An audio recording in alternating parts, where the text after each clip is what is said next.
Hi everyone, Dave Colasera here with HomesighT Home Inspection Service. We're doing one of our first of several home inspector spotlights. Scott, tell me how the correct way to say your last name, because I know I've in the past said it the wrong way. Festge. Festge. Yep. And Scott Festge has been with us for a while now, and he is one of our, I'd say, more detailed inspectors.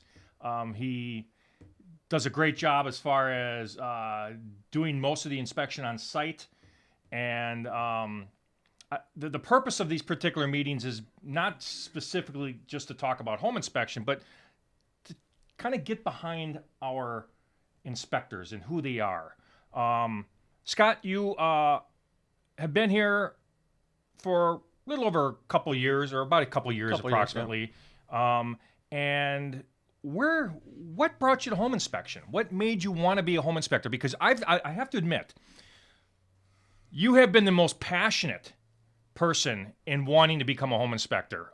You must have made some goals, because you were one of the fastest ones that we've hired in Awesome Boom. We're doing home inspections with confidence. So tell me a little bit about what brought you there. Well, what brought me here was I've been into building trades for a lot of years, and my wife had said, your body's starting to break down and whatnot. I thought it would be an easy transition into going into inspecting. Inspecting can be exhausting and physical as well. You can going in roofs, crawl spaces, very all demanding that stuff. too. Yep. But my very first experience with a home inspector was back in the early 90s when I purchased my first home, and the guy looked up at the roof, essentially looked at the furnace and said, yeah, blah, blah, blah, and everything looks okay. And 20 minutes, it felt like, maybe a half hour, and $80,000 I had to spend later brought me to believe, yeah, this wasn't a very good deal for me. So I just thought, I don't want other new homeowners, new home buyers to go through that, and I want to do the best I could. So, ironically, that's how a lot of home inspectors get interested in the field. They have maybe a background of the trades, and their body's breaking down. Because it's happened to me too. That's how I got interested in home inspection. Is I had my house inspected, and this was back in 1993, 1993, and I thought the guy did okay. I looked at every part of that report over. This was back in the day when there were written reports. Okay. Yeah. So it was like I looked at the report once, twice, 3 times, 4 times. I dissected this report, and he did a pretty good job. There's 1 or 2 things I think that he could have caught, but needless to say, I didn't have any complaints. But ultimately, I felt I could do a better job, right? Right. And that's that was kind of the eye opener. And I've taught home inspectors in the past, and that's kind of what brings people into this field. So tell me a little bit more about Scott. Scott, you have a family of how many kids? I'm married for 34 years. I have 2 children. Daniel is going to be 30 this year. Oh my! Yikes! And my daughter's 26. Do they have kids? No, Okay. Neither have kids. My daughter's engaged. She's going to be getting married this coming August. Okay. And my son's going down that road with his girlfriend now. So. Good. So got some positive stuff coming in 2021. So. Right. 2021. You actually live in Germantown? Menominee Falls. Germantown. It's the same thing, right? Basically. I know you'll do as many inspections as we basically give you, but in your spare time. Well, that was the funny part is, I was working the 9-to-5 job. I was actually working 10 hours a day. Mm-hmm. And my son had approached me because I've always had a dream of starting a sporting complex. It's like, okay. What do you mean sporting complex? Well, like for sports? Yeah, for youth sports, because when the kids growing up, I coached them in all their things, baseball, football. Oh, okay. Helped with my daughters. Super dad. No, not really. Helped out with my daughter's softball. My wife did a lot of that too. So in the Boy Scouts, and just very involved in the community. And we thought, I thought that would be a cool thing to have for the community, but it costs a lot of money. So didn't have a lot of spare time working 10 hours a day. So I thought, going back to home inspecting was something I always had an interest in. And along the way, my son had said, hey, Dad, school really isn't for me. So I'm thinking, I've had the same issue with well, my son, but go ahead. why don't you, do you still have an aspiration of starting sporting complex? Well, I kind of do, yeah. He goes, well, why don't we buy a bar and start there? So 5 years ago, my wife and I started looking at properties. So we started a business, and we own and operate rental properties, and a couple of them have bars on them now. So my son and I run the bars, and in our goal to keep growing and expanding, and maybe someday opening that sporting complex. So would you sell the bars then? Because a sporting complex is a lot different than people drinking in a bar. Right. Well, the first one was just a 4-property rental unit with a bar. So that's how we got started, with him running the bar, working 24/7.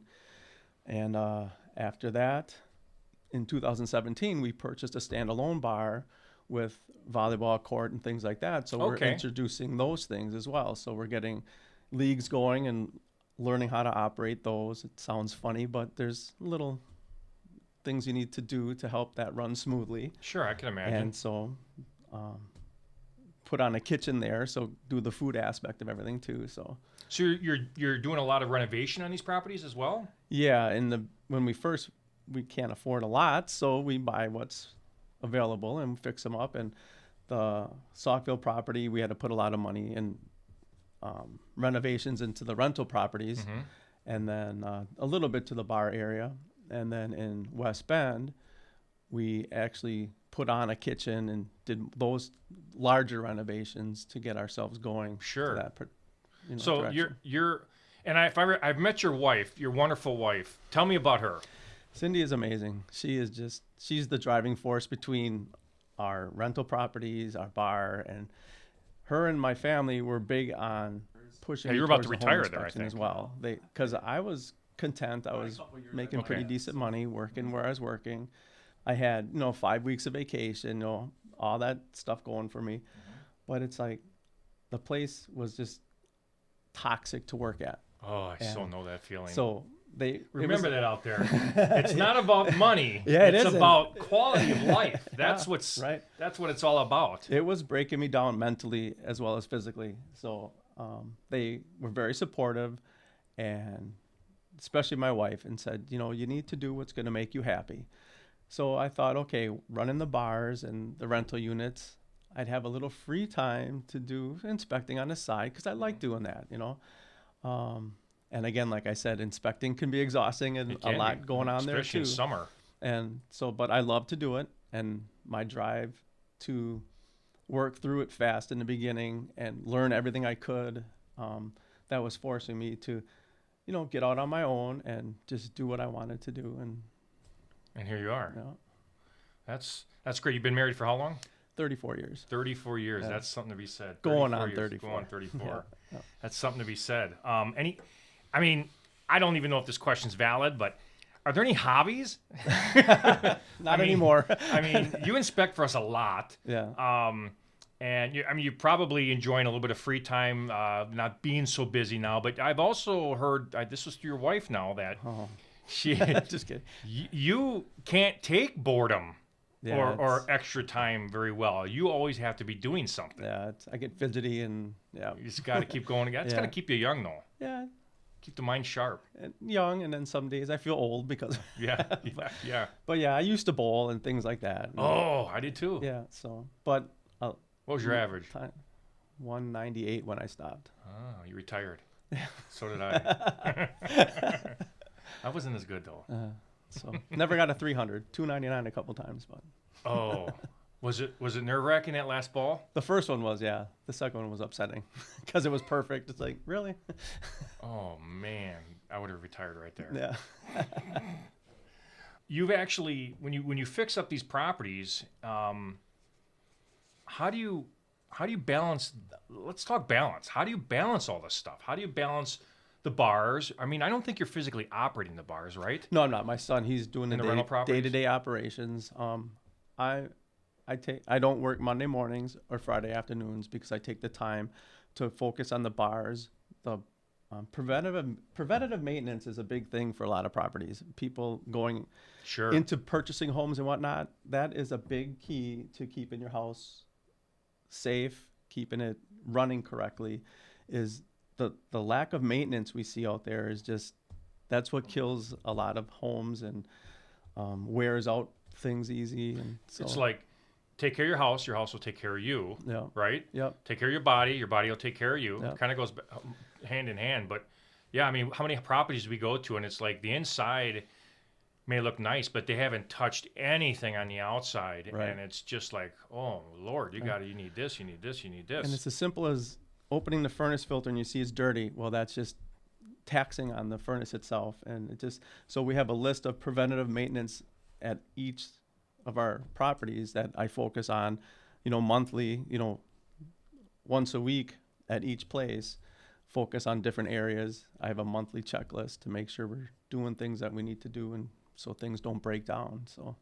So in home inspection, you said the balance, you do a little bit of the bar, you do the home inspection, and not a whole lot of time for other stuff, if I'm correct, right? Well, You especially find in time. summer with You the find 2 time. days. Yeah. Yeah, it's like 2 full-time jobs. What do you like about home inspection? Other than just not having to be physically active, I mean, over an extent, I guess, but you still have to go on roofs and stuff like that. Myself, I love knowing that I'm helping the person purchasing the home, or the couple, the new home buyer, or the guy buying his 30th property, know what he's getting into to make the best decision possible. So That's great. That's why I like to be thorough. I like to give them the best assessment. I may take a little longer on site because I'm not going to rush through and just say, oh, it looks good, and go to the next thing. One thing you taught me for a lot of times we talked is, don't be lazy. You drill that to your inspectors. Open that attic scuttle, get up in there. Don't just open up and look around. Oh yeah, I don't need to go. Yeah. Or use your standards to hide things or not Right. have to do things. Right, exactly. Yeah. So Well, good. Again, Scott Festge, one of our awesome inspectors, been with us a few years, and I tell you what, I'd have no problem having him inspect my house. And the inspections that actually are requested for me, and for some reason, if I can't, I definitely like having Scott there to look at him as well. So, because I trust him and he takes his time and he doesn't get rattled. He's a good inspector. So thanks for spending some time with me today and getting to know you and having them getting to know you, because that's the purpose of this whole thing. Inspectors come a dime a dozen, and when you actually know the inspector and know something about their life, I think it brings the inspector a little bit closer to you. And that's the whole purpose for this. So thanks again for being here.